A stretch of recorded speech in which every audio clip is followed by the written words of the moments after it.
Hello, welcome back to Battersea Poltergeist episode 5. I am joined by an investigator of mine, my sister, Becky.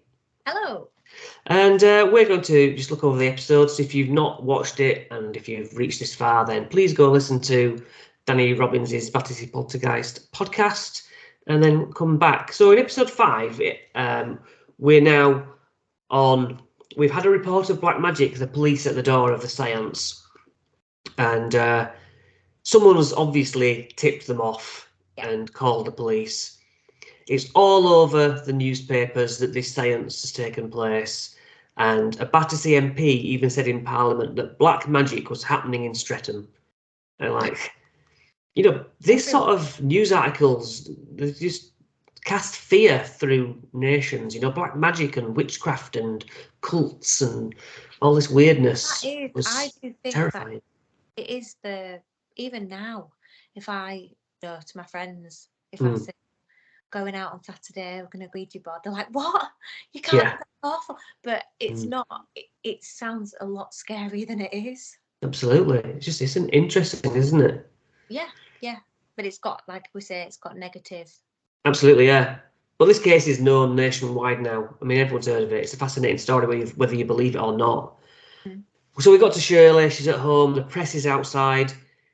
And it's quiet, and Mum sort of says, "How would you feel if he's gone? Really, And because I think there was stories of Mum actually missing it a little bit. Yeah. So used to all, this going on that it stops. It's like, wow, is it solved? Yeah, a bit of excitement. Yeah, something to talk about. Weirdly, it's like Stockholm syndrome, isn't it? Yeah. Kidnappers, the victims get used to each other. So at the door is a reporter called John Knight, and Shirley is whisked away to Fleet Street in a chauffeur-driven car to the Daily Mail office, which sounds bizarre. Can you imagine your kids being like, "It's all right, we're coming to take you"? Yeah, this was weird. Yeah, she was allowed to go, she wasn't escorted by a family member. Very weird. Meanwhile, cut to Chibby's at home, kind of out of the way now. He's thinking that, well, that's it now then. The case is over, supposedly it's been done.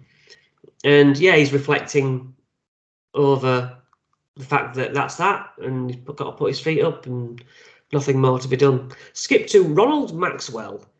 He was in the house before. He's actually interviewed, shall we get him? I think he came with a woman, and he was like, shall we get him to knock now then, Shirley says she didn't like him, which fine, take your word for it. Not a nice guy, get it. Reporters, just to get what they can. Yeah. They plied Shirley with pop and sweets. They knew what they were doing, didn't they? Of course they did, yeah. Now, she strips down to her underwear to look for cheating devices. This kid has almost no rights. It's like, we're the adults, do what we say. Different time, wasn't it? Yeah, and it's almost like she's been arrested. Exactly, yeah, it is. But these are just citizens. Yeah, and these are just reporters. They're literally writing a story. But as a child, the adult, you think the adult has always quite scared to question it. But yeah, going to such a big empire of media, like you in a chauffeur, which sort of shows like we are power, therefore you feel small. And also an element of her, like there may have been a little bit of it that was like, oh. Yeah. Nice. Right. Yeah, where are we going? Yeah. Pop star, yeah. Famous. So she's checked and she doesn't have any cheating devices on her. The men take photos of her and grill her on the noises, basically. Taps, bangs, that kind of thing. She's urged to call out for Donald. Why don't we call out for him now then? So there's definitely an MO there. We know what we're doing here. Yeah. So then knock, knock, knock. There he is. Oh, he's come back and smiling. He's like, I thought he might. Yeah. So as an adult, we're like, yeah, okay, I can see his point of view. If you think a kid's faking something, get the kid on their own. And you think, I bet if we ask, then and she's doing it, he'll perform because it's the innocence. Just like we spoke about with the Enfield case where Janet started to perform a little bit, Yeah, because you don't want it to get to a point where nothing happened. You your last bit of activity. But they were desperate to show that there's no such thing as ghosts and it's just this kid and they've all been. It's a great story, you know, hoax in unveiled sort of thing. Yeah, it would have been a big story as well if it was national. Yeah. Back to Kieran and Evelyn, and Evelyn's like, it's attached to Shirley, not the house, evidently. But the taps around her and the banging, which was heard at the first episode so loud, are different, aren't they? They're not of the same substance. Yeah. You can't, she's not responsible for banging that loud in the house. No, not when the neighbours can hear it and they're all. Yeah. All eyes are on Shirley for faking it. That's the thing now. They take Shirley's boots off, and it's basically a setup to get this. You know, I can tell what we'll do. We'll get her in. We'll show that it's her. And Shirley's like, I've had enough now. I've had enough of this, being prodded and poked and undressed and questioned, and I want to go now. And so they put her on the phone to John. John's on the phone. Like, it's all right. You know, don't worry about it. Be a good girl. You can trust them. So then John's like validating. Yeah, it's okay, Shirley. Let them do what they've got to do. Yeah, and I suppose if that's somebody that their mind at rest. Yeah. She's taken them to a Harley Street doctor, and in his doctor's surgery, there are knocks on the walls, and the curtains billow out and knock everything off his desk. The doctor runs out. Now, of course, if that could be wind, couldn't it, as well? Not the knocks, but just thinking then if a billow knocks everything, you know, wind. But if that was Donald, it's also really good activity showing that Donald's like, yeah, take this then, if you don't believe. See the room. I suppose I always think of it clever. Others, and like you'd think about what caused it rather than just running out your room. Yeah. So, but you might find there's policemen out there who deal with horrible things each day, but they don't like horror films or something. Ghost stuff. Different. You know. Maxwell enters again because he's obviously taken her to this doctor, and Shirley demands to go home, and John denies speaking to her on the phone. He's like, I never spoke to you. And so it was a faker, which is such underhanded tactic. Maybe phone lines were so bad in those days, you couldn't really, you know as clear as now. Or maybe she was just naive, whatever. If that happened now, oh my gosh, you'd be able to sue the paper, and you'd have so many more rights.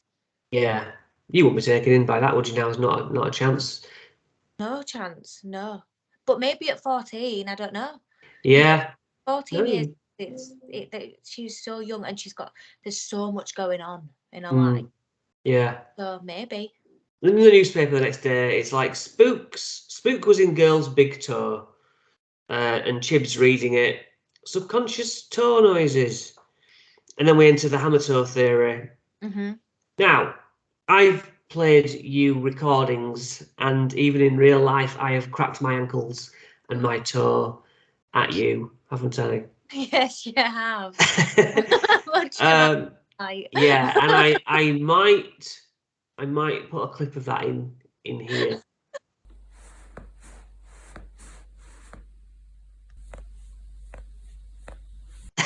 It's impressive. So yeah, stop watching for a second. Right. So in 1848, Hydesville, the Fox sisters, Maggie and Kate, 11 and 14-year-old, they are like paranormal rock stars. They're so famous. The birth of spiritualism, as we know it. And then we cut forward to 1888, where there's a demonstration put on, and this is the death of spiritualism, when Maggie, in her 50s now, says, you know, all that thing we invented and ghosts and seances, it was just my big toe. And Danny plays his wife the cracking and says, this is ghostly knocking, trying to see what she says, and she's like, oh, it's a bit weird, isn't it? And then tells her, well, it was not really, it's just these bones clicking. Doesn't sound anything like tapping. No. Does it? No. But I suppose if you're told that it is, precisely, yeah, your brain just changes it almost. Yeah, well, you're like, well, there's no one here doing it. No one's knocking on the table. Yeah, exactly. Kieran mentions the Enfield Poltergeist, faking, as we've mentioned, Janet, feeling the pressure to perform when things aren't happening, likes the notoriety in a way. It's just a childish pratfall. I do get it, but it completely undermines everything. Yeah, yeah. Makes me question everything.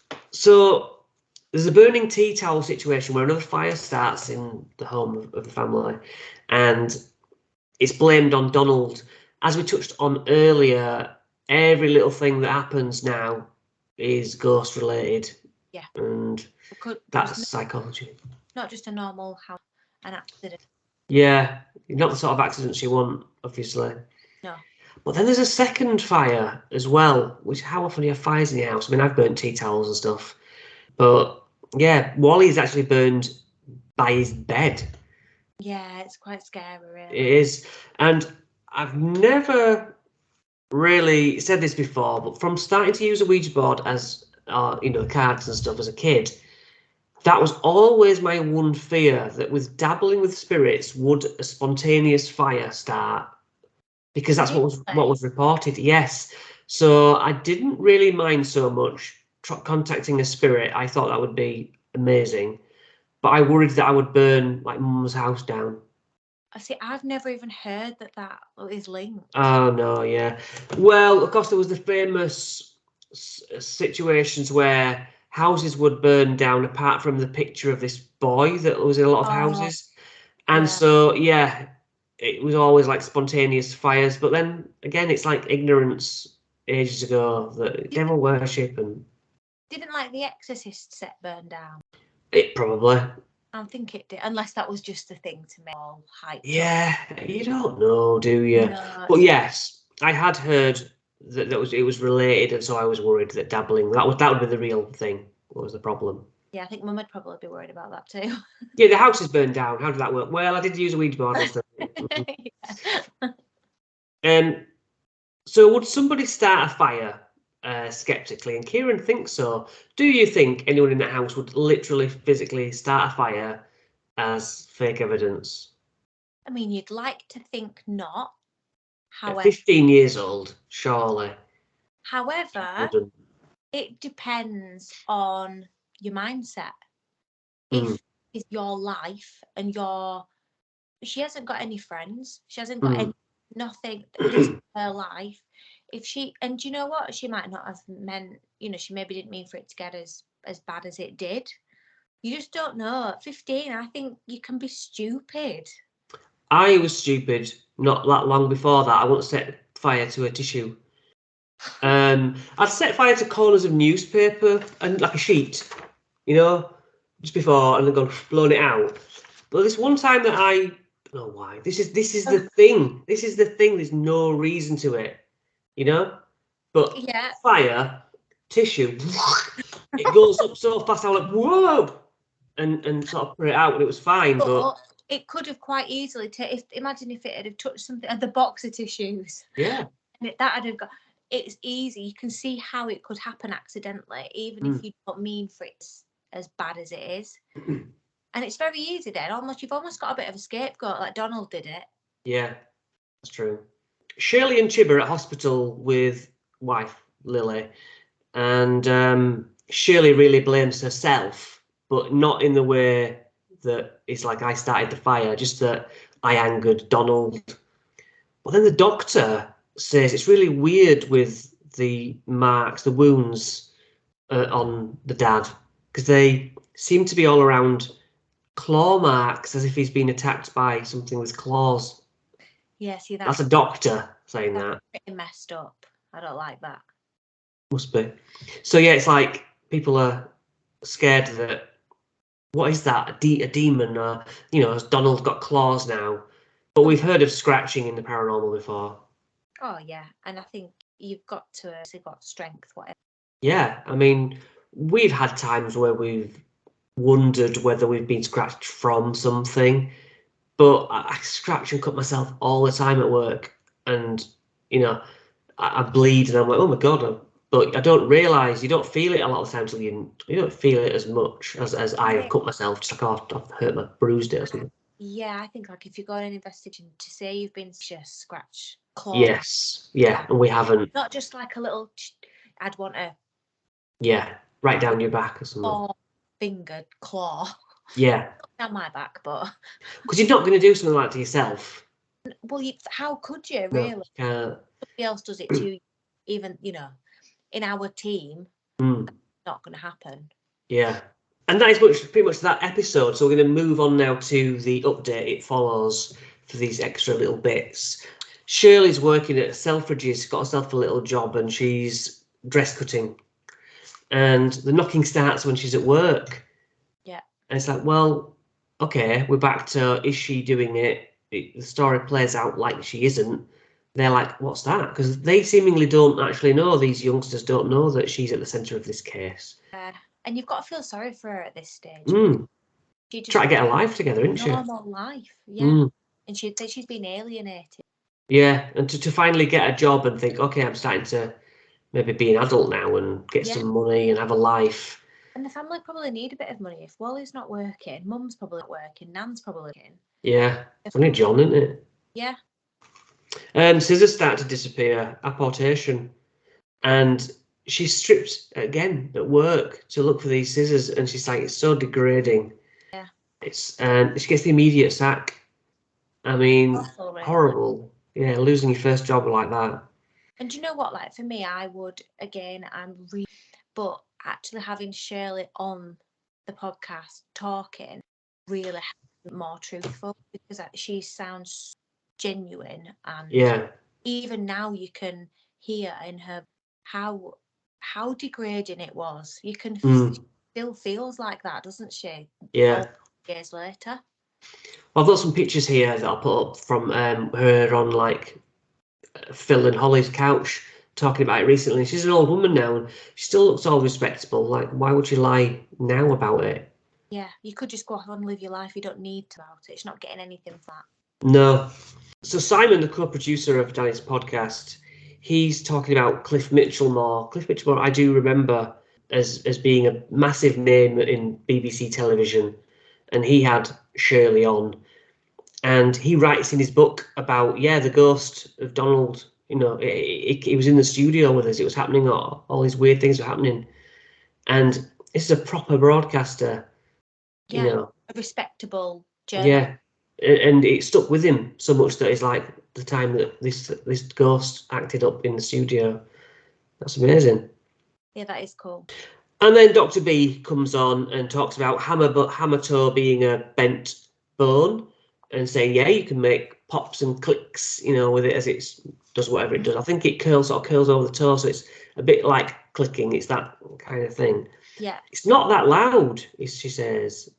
So like my foot, I might be able to put it on the floor and make it resonate a little bit, but not so much that I could fool anybody. You'd be like, what's just you, isn't it? And I have to literally move my foot. And that's exactly what the doctor says, isn't it?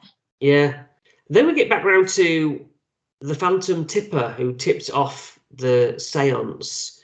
We have a photo from the scene, and it shows Ronald Maxwell, the guy trying to disprove it all. Yeah, out in the street.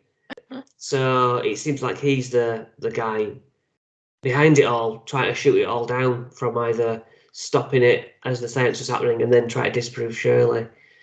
So, the media have the little contacts all over, don't they? Yeah. So, we're really at a place where, is Shirley faking it? Is Harry really capable of moving Donald on? It seems not. Or do you think it's Shirley's foot? No, I do believe her. I don't know. There's so many things in it that make me can't all be. The banging, what everyone heard, the claw marks that a doctor says there's wounds on him. Yeah, that's what I feel doctors. Like there's so much in it. That Cliff Mitchellmore's like, I heard it. Yeah, exactly. I'd love to witness it myself. Yeah. It's like when it's like when me, you and the team will do something and it's amazing and we're all talking about it for days and days after about how we can't believe how something Yeah. happened. But then it's so easy to look in from the outside and be like, well, that's You all. feel, yeah. But when you know it's not, it's so frustrating. Yes, absolutely. But that's unfortunately how it is. And that's how we're going to end the episode. And I thank you all for watching. And I thank Becky for your time. And we'll see everyone in another episode.